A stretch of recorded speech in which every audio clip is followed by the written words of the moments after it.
Assalamualaikum warahmatullahi wabarakatuh. Perkenalkan, nama saya Agnes Amanda Putri dengan NPM 2010013411037.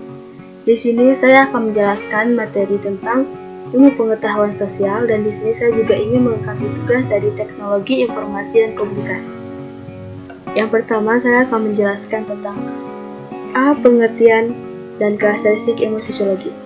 1. Pengertian sosiologi. Karena manusia yang menjadi objek kajian sosiologi itu bersifat dinamis, maka para pemikir dapat meninjaunya dari berbagai sudut pandang. Lahirlah berbagai definisi tentang sosiologi. Yang pertama, Peter L. Berger seperti dikutip oleh Paul B. Horton dan Cluster L. Hahn pada tahun 1999. Dia mengatakan bahwa sosiologi itu ilmu yang mempelajari hubungan antara individu dengan individu, individu dengan kelompok, dan kelompok dengan kelompok. Yang kedua, menurut Sello, Sulemarjan, dan Sulemardi pada tahun 1964, beliau berdua membatasi pengertian sosiologi sebagai ilmu yang mempelajari struktur sosial, proses sosial, termasuk perubahan-perubahan sosial. Yang kedua, karakteristik sosiologi.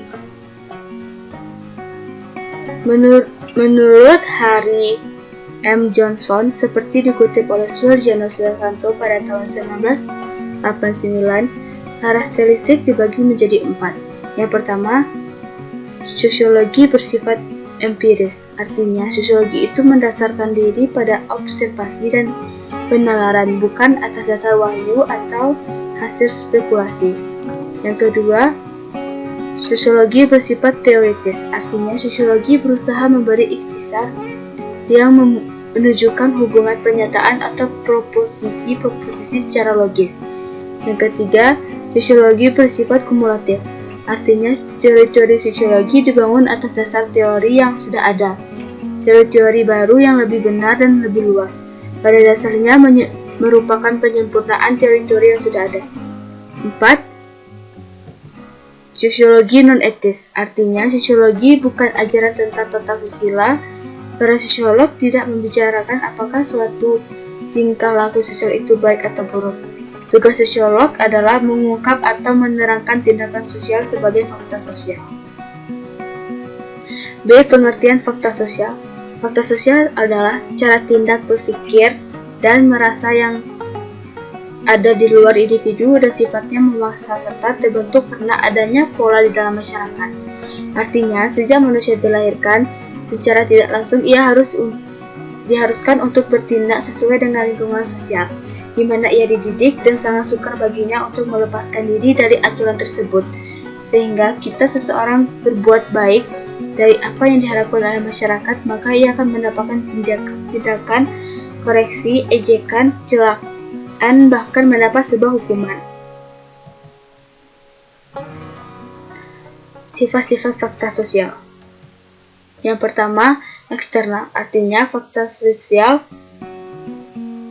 tersebut berada di luar pertimbangan seseorang dan telah ada begitu saja jauh sebelum manusia ada di dunia.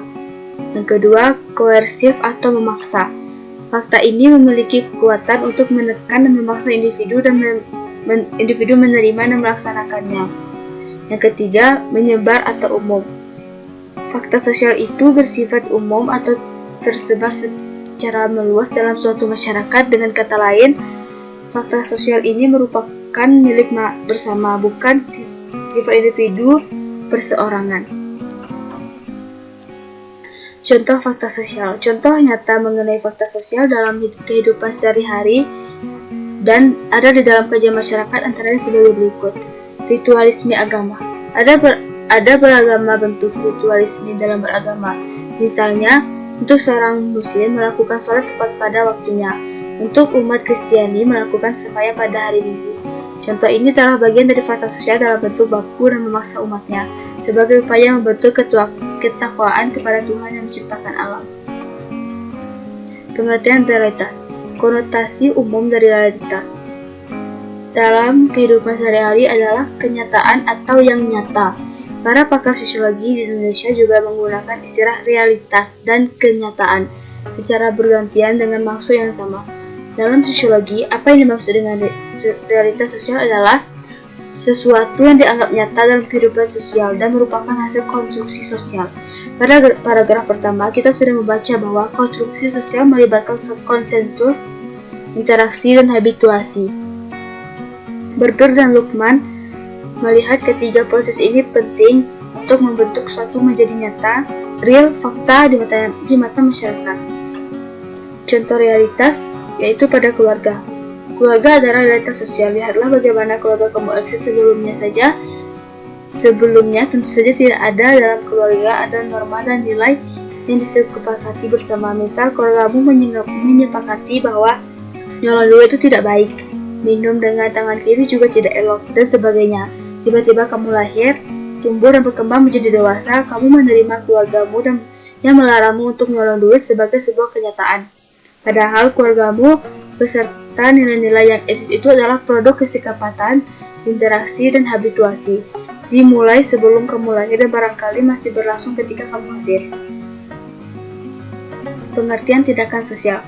Tindakan sosial atau dalam bahasa Inggris diterjemahkan menjadi social action adalah perilaku yang dilakukan oleh individu dengan pertimbangan interpretatif atas situasi, interaksi, dan hubungan sosial dikaitkan dengan preferensi, nilai, kepercayaan, minat, emosi, kekuasaan, otoritas, kultur, kesepakatan, ide, kebiasaan, atau lainnya yang dimiliki oleh individu.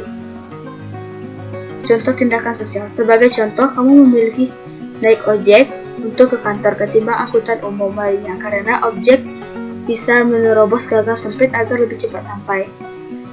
Ketika kamu bangun kesiangan, dalam pikiranmu muncul objek sebagai alternatif transportasi. Akhirnya, kamu memutuskan untuk memilih naik ojek supaya tidak terlambat. Keputusan naik ojek dalam situasi ini demikian adalah contoh tindakan sosial instrumental bertujuan. Tujuannya agar tidak telat. Latihan.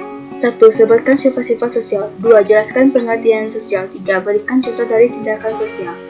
Berikut adalah profil saya. Ada nama saya Krismada Putri, NPM saya 20 100 134 11037 dan alamat saya Sungai Penuh, Kerinci, Jambi. Baik, sekian dari penjelasan saya. Apabila terdapat kesalahan, saya mohon maaf. Saya tutup dengan Assalamualaikum warahmatullahi wabarakatuh.